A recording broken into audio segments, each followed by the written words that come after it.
அதனால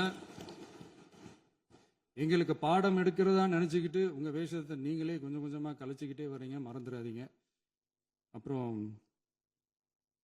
நேத்து எதிர்கட்சி தலைவர், மாண்புமிகு எதிர்கட்சி தலைவர் பேசும்போது நிறைய பேசினாங்க. அதுல ஒண்ணு மட்டும் அரசு சொல்றதா நினைச்சுக்கிட்டு நம்மளை இன்டைரக்டா ஈவில் அப்படின்ற அந்த வார்த்தையை யூஸ் பண்ணாங்க.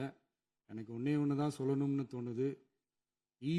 ஈவில்ஸ்னு டெவில்ஸ் பேசக்கூடாது.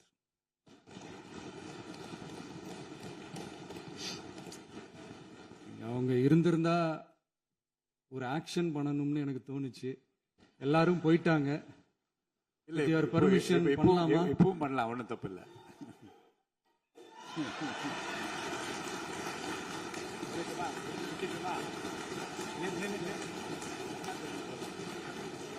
யார் சொல்ல